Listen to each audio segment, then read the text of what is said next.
California. We see you, we hear you, acknowledge you. Let's go.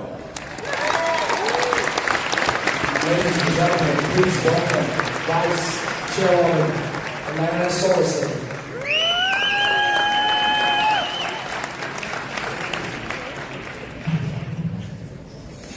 Oh my goodness, thank you, Scott. That was so amazing. We appreciate everything that you are doing. So now I have the distinct privilege of introducing our keynote speaker for the night. She is from the great of Kentucky, and she got started in her political career by running for city council. And she held that seat for 3 consecutive years.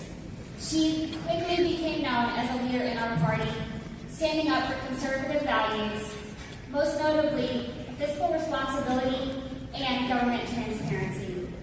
In 2012, she ran for the Republican National Committee, and she was on the Rules Committee, where she was responsible for making policy at some of the highest levels of our party. Then just this 2025, with the full support of Donald Trump, she became the co-chair of the Republican National Committee. Hard to get this mic to stay where it's supposed to go.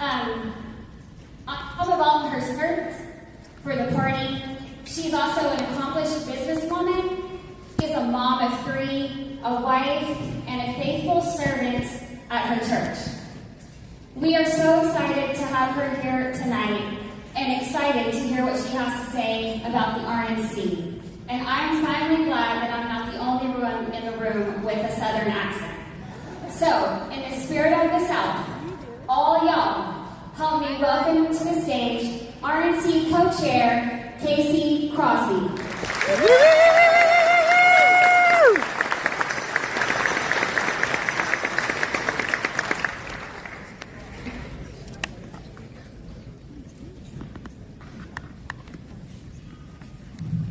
Well, thank you all. First of all, I want to thank Pastor Jurgen because you got the accent thing out of the way. Y'all, here I go, y'all did hear a little twang from me tonight. So when he said, don't make fun of my accent, I feel the same way. So when I start saying all y'all, because there are a lot of you out here, just know I'm from the South and from the great state of Kentucky, and I'm so thrilled to be with you all tonight.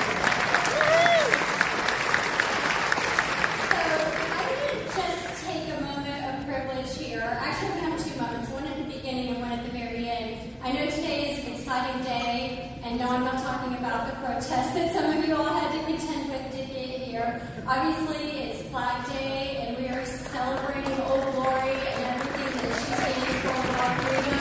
It's Trump's 79th birthday, and that's an amazing and great way to celebrate. But we also had something kind of devastating happen this morning. Many of you all saw that in Minnesota there was just a senseless shooting. We lost at least 2 people there, 2 more I think are in critical condition. So I just want to take a moment and ask you all just to take a brief moment of silence and remember these people who were serving their state, and it was just completely senseless what happened. So y'all please join me for just 1 minute. Thank you.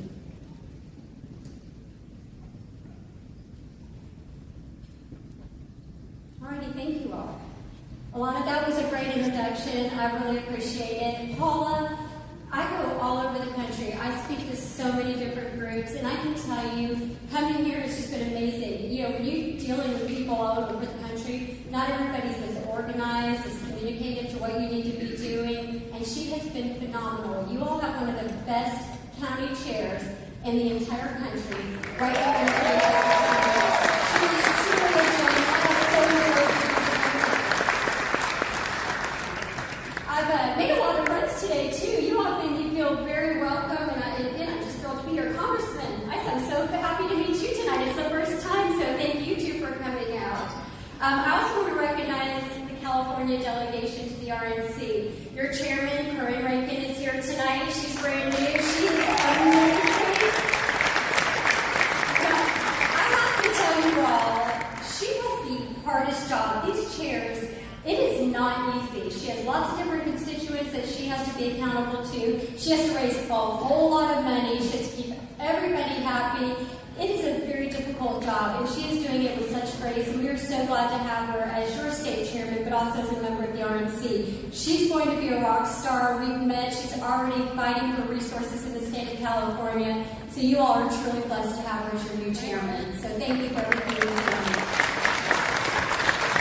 I know he's not here tonight, but Sean Steele has been a dear friend of mine for many years, and he's just, if you talk to him, he'll talk to you forever. And he's a great, right? Am I wrong? And he's just an amazing committee man. He fights hard for the state of California. Obviously, we were very devastated with what happened with Michelle. I can tell you, I was calling him, Scott brought this up, I was calling him a few days after the election. I'm like, this is great. She's in the lead. Everything looks great. So excited about it. He's like, you know, Casey, this is bad. And I was like, oh no, she's going to win this. We've got this.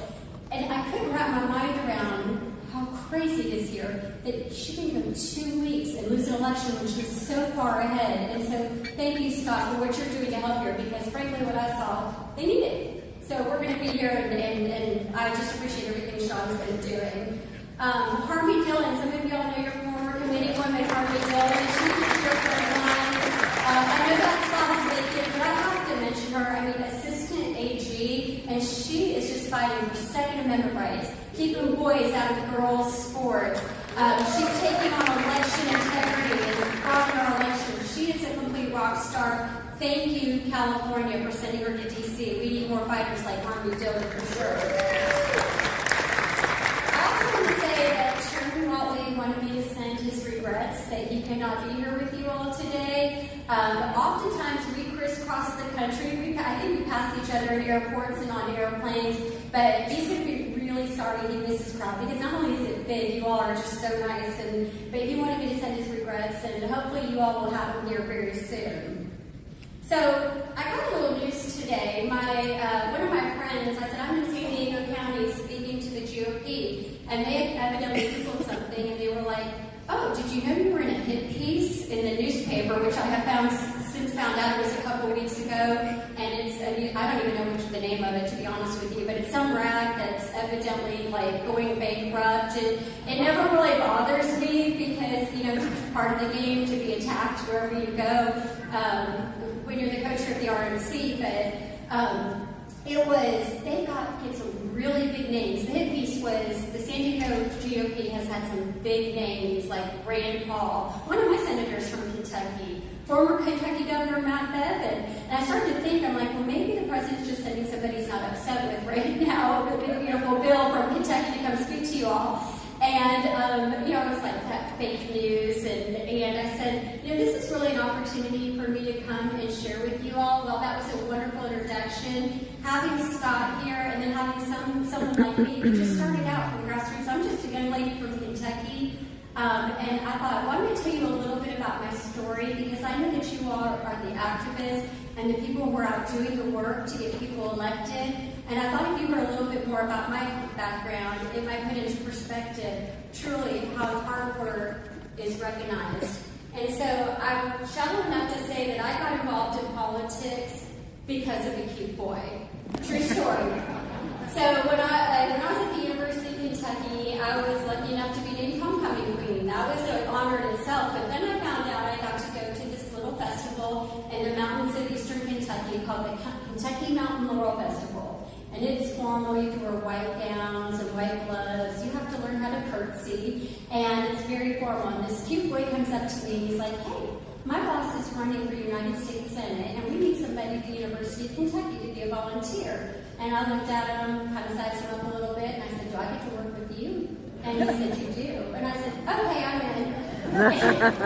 And he got about 10 feet away from me, and I had this thought, like, I don't know if his boss is a Republican or a Democrat. So I stopped him, and I'm like, hey, wait, is your boss a Republican or a Democrat? He's like, he's a Republican. Is that a problem? And I was like, oh no, thank God. My parents would kill me if I worked for a Democrat. So I went to work, and they called me in the fall, and I happened to be sorority, pledge trainer for my sorority. And so they said, we need volunteers to come go door to door. And everyone in here knows how much fun that is and how easy, right, it is to get volunteers to come out. So they call me, and I bring 75 cute sorority girls in the caravan to go knock doors. And all of a sudden, I got the job of being the go-to for Lexington for elections. But it was truly an amazing opportunity. And what I realized realized during that time was I liked knocking on doors. I absolutely loved it. I became passionate about it. It was just one of those things where, like, you got to interact with voters. You can find out really what triggers them and what motivates them to go vote.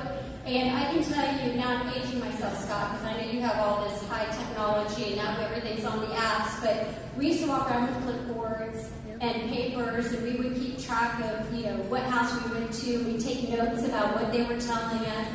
And I got so nerdy about precincts I was walking. I would literally go back and check and see how many voters did I get out, how did I do in those precincts. And, I was just happy being a great volunteer. I still volunteered after college trying to get good Republicans elected, and then the women's group got a hold of me. And I know there are several of you all in here, but once those women groups get their claws in you, you don't ever leave. And they trained me very well, I must say. And so I got involved there, and then I decided I was going to run for public office. But I had a reason why. I know there are a lot of elected officials in this room, and some of you all probably have that why, particularly those of you who are serving at a local level. For me, I was the victim of a break-in. My husband's a lawyer. He was in the middle of a trial, and we had a man. I was pregnant, and I had a 2-year-old in the crib. And a man kicked down my front door, and he had on a black mask and black gloves, and by the grace of God, I had just let my 2 dogs in, who are golden retrievers, by the way, that nicest, happiest dogs, in, and one of them went after him, and I can remember thinking, but by the grace of God, I'm watching her tail wag, and I'm thinking, oh, please don't turn around. You see, my dog's coming in to greet you and welcome you to our home. But I called 911, the police come, and I was so thankful that the police were there. They responded quickly. But I started paying attention to what was going on with the police. And I noticed that in Lexington, they were having to fight for protective gear. That they were having to fight for just basic things like pay, good pay, their pensions. And I became very passionate about what was going on with our police. And so I decided I'm going to run for public office. That was my why. Simply, it was to help the police. So I ran and I took my love of knocking on doors, and then I found out that I was a pretty good fundraiser during that election for a little city council race. And this may be not enough here because I know it's California, but Lexington, Kentucky, to raise $150,000 for a district council seat is pretty amazing. And I won, and then I had to do the job. And I realized I'm sitting down here with a bunch of liberals, and all they want to do is raise taxes, raise fees, and take it to the taxpayer. So I started fighting them on everything. I'd be the only no vote. It'd come to budget. It'd be on anything. I was pushing back, and somehow I got the attention of the state party. I was asked to run for finance chair. I mentioned earlier we were a very blue state. And it was that same senator I started volunteering for in college, and he said, it's going to be hard, but we have a plan. And all of our stakeholders are on the same page. We want to turn Kentucky red.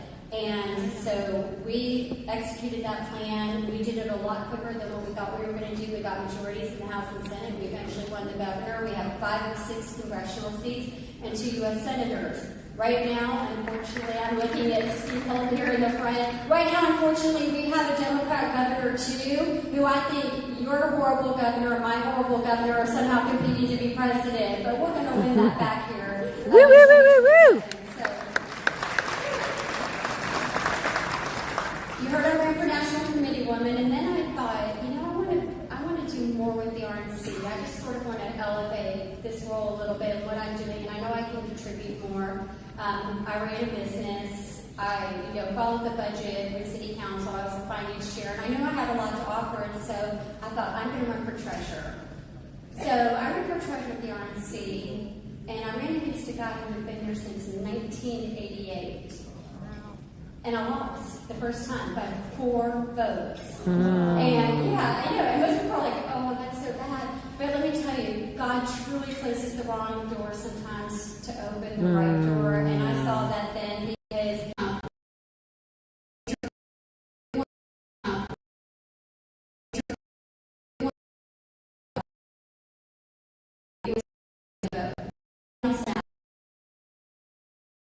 what I didn't know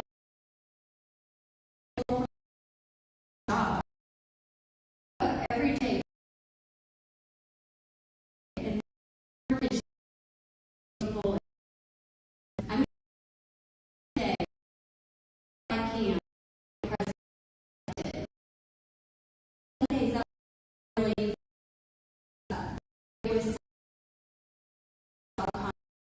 sure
it's my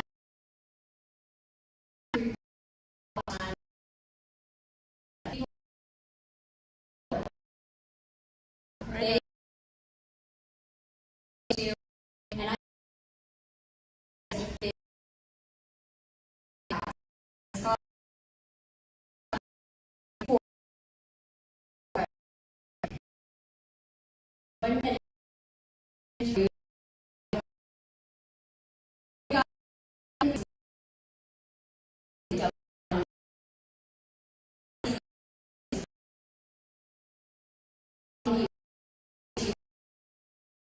the worst issues possible, and they just dig in. Double down on dumb, says it all. MS-13 gay-bakers in the country. They want boys to be playing girls' sports. Everything that you all don't stand for, they seem to take the dumb route and double down on it. And so we've got the message. We just got to get out there and work our tails off. And like I said, it is truly an honor to be out there promoting having the America First message. But I also get to promote another great organization, the RNC, and our chairman, Watley. We are doing a phenomenal job. Ever since the election, he has stayed laser focused on our priorities. It is about getting out the vote and protecting the vote. That's it. That's all we're doing. Getting out the vote, protecting the vote. We are a big tent party. We want everyone to be involved. We can have many different flavors. I'm sure some of you all in here don't exactly agree with each other all the time, and that's okay. It's okay to not agree on 100% of the things, but what I have to tell you is when you're disagreeing with each other and fighting each other, we are not fighting Nancy Pelosi, Chuck Schumer, or Gavin, and I have to make sure I don't say new scum, because I hear that so much, but Gavin, new scum. We are fighting each other, we are not fighting them. And so we have got to get out and grow our party, work together. We can have all different kinds of flavors, like I said, but we have to work together. And I'm excited to also talk about a little initiative that we're starting at the RNC. And I've met several women here tonight, but it's part of our drive to grow our party and also get more people engaged. And while we have lots of women from across the country who go out with the Republicans Women's Clubs, they educate, they do things, we're trying to close the gap. Working with the National Federation of Republican Women, they have over 100,000 members across the country, and we're starting a program that we're piloting in Virginia, New Jersey, called Women Increasing in Numbers, and we're modeling it after the Trump 47 Trump Force 47, which many of you all participated in, where we are going to get women signed up, and we are going to meet them where they are and get them plugged into races, particularly in 2025. So while I know you have a lot going on in California, 2025 we have 2 governor's races.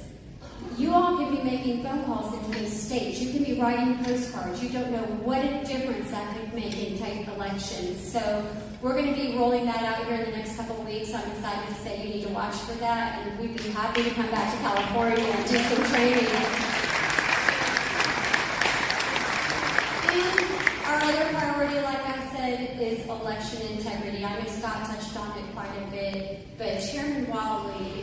done an amazing job. And some of you all may or may not know, I find this as I travel the country, but the Republican National Committee has been under a consent decree for 40 years. Think about that. For 40 years, we could not be involved in election day operations. We couldn't do it. And all of a sudden, we could in 2024, and boy did we ever. With the focus of Chairman Wiley, President Trump, and Laura Trump, we went in, we started beating Democrats at their own game. We started getting good at their game. We knew their playbook, and I laughed because I gave an example earlier today. We had over 200 lawsuits, by the way, or just under 200 lawsuits that we participated in. And I tell people as treasurer, on election day, I'm watching, the news, and it's like, we're filing a lawsuit here, we're doing this, we're doing that. And I got a little nervous because I'm watching the legal fund drop down, and I'm thinking, oh my goodness, we said, I feel good, I think we're going to win this. And so we participated in all those lawsuits, and it proved that when you go after them and you challenge them, they back off. Right on. They back off. And we also, this is another example that people don't realize. So, do you know what happens in some big cities like Philadelphia? You're not allowed to answer, Scott, okay? You're not allowed to answer, this is fair. You might visit a city, or anybody who heard this earlier today. Philadelphia, Atlanta, Detroit. Do y'all know what they do sometimes in real high Democrat precincts on election day? Does anybody know what happens? Bomb threats. They call in bomb threats. And guess what happens then? They scare people, but they also close down the precincts. And so in the past, what was happening is the Democrats would come in and they'd say, this precinct was closed for 3 hours. It didn't matter if it was only closed for 10 minutes or 30 minutes. They would say, we need 3 hours. And we know why they did that, right? Because they wanted to drive up their numbers to be able to win elections and get people there to vote after hours. So it was crazy. So we knew we had identified, because of all the pre-work we had done, we'd identified the precincts where this normally happens. And whenever that bomb threat came in, we had people there literally with stopwatches. And they were timing how long that precinct was closed. It would be 18 minutes, it might be 20 minutes, it might be 15 minutes. And what we did then was we reported that back to our attorneys and went to the war room. And this just shows you the amazing coordination and the foresight that Chairman Wiley had. We would go then to court, and the Democrats would say, we need to be open 3 extra hours. And we would say, oh no, that voting location was only down for 17 minutes. 9 out of 10 cases, we got it down to the minute that precinct was closed. And I'm happy to say that the one that we lost, the judge decided that the 19 minutes maybe needed to be 21. So we can kind of live with that. But I know there's some people who are a little bitter that we didn't get it to 19. But anyway, it just shows you. That sounds so silly, but that made a huge difference in some of these high voter precincts, and we were prepared. And we used primaries as dry runs to understand what we needed to do in the general. And so truly it's amazing to work with the chairman, who is just completely laser focused and amazing with investor dollars, to understand that the way we win elections is getting out the vote and protecting the vote. And that is what we're doing in 2024 and 2025 and 2026. And I'm happy you guys understand there are lots of seats here that we're going to have to hold. There's some that we think we can pick up, and we have targeted, and so you're going to see the RNC in the state of California. We're going to be,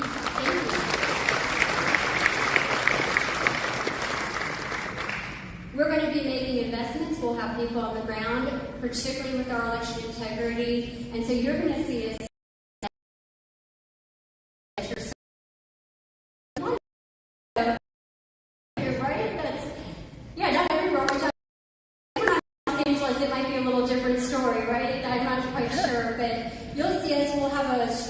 Robust election integrity program going on here, and what we're doing at a top level to help with our congressional seats here is definitely going to have a spillover down into all the other races going on in the state. So Like I said, it is truly an honor to serve in this capacity. I can't tell you, traveling the country, just how amazing it is to go out and represent the greatest president I've ever seen in my lifetime, as well as Chairman Watley and the Republican National Committee. But we can only do so much.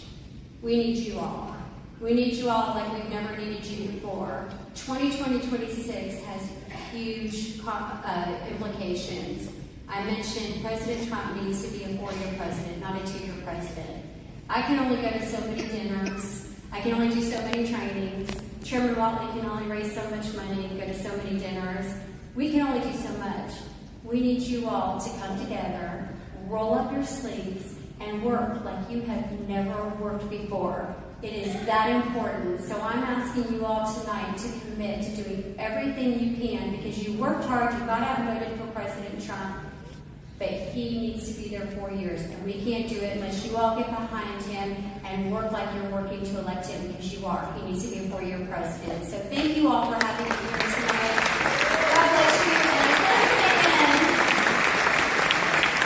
And I'm going to end on a really happy note. Because as we know, today is the President's birthday, and he loves to see big groups of people together, particularly when we are celebrating him and all his accomplishments. So I'm going to ask Scott to come up and bring your phone. And we'll get Paul and maybe Corinne. Come on up here. And I would like to see somebody pick up video, and we're going to do all together a big happy birthday. We're going to make sure we get it to President Trump so he can see this. Stand up. Stand up, people. Happy birthday. Everybody stand up. Everybody stand up, and we're going to just say happy birthday.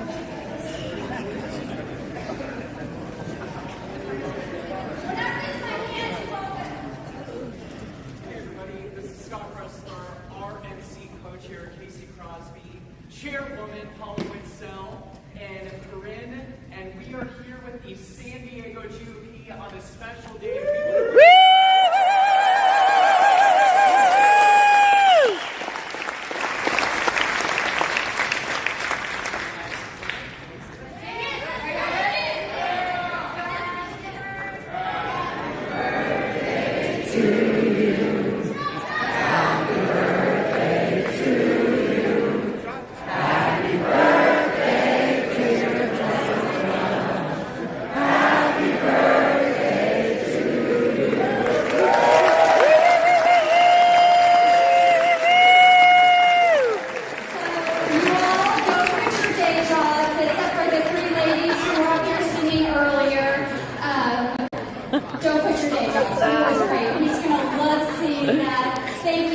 As I say, happy birthday to President Trump. Happy birthday, Mr. President.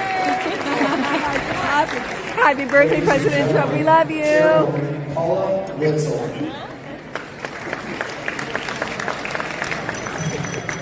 Thank you very much. That was awesome. Can I have the officers for the Republican Party San Diego County come up front? So that would be First Vice Chair Alvin Sorensen, Second Vice Chair Christy Bruce Lane, Treasurer Bill Exeter, and Secretary Dan Bickford.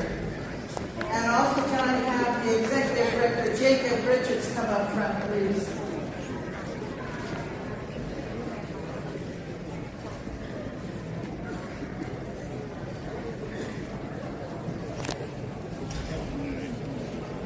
This is our team, and I want to first of all thank them for helping us pull off this dinner.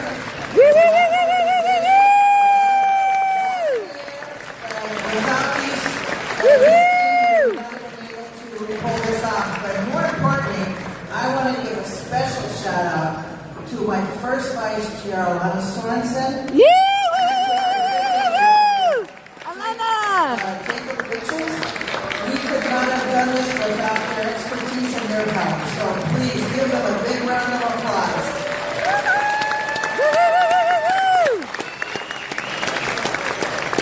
Now, if I can have Corinne come on up to the stage, please.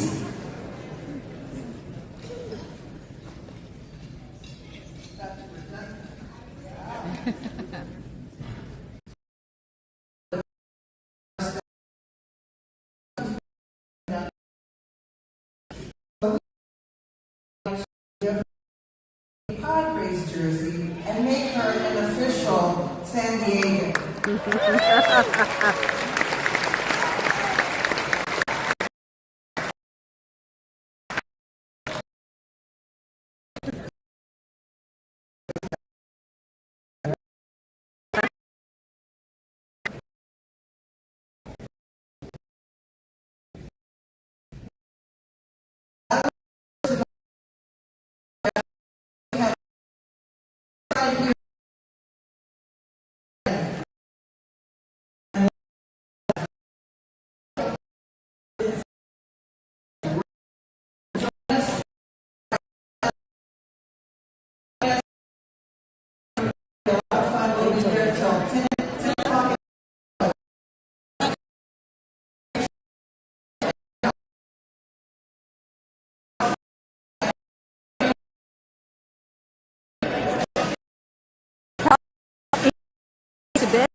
Not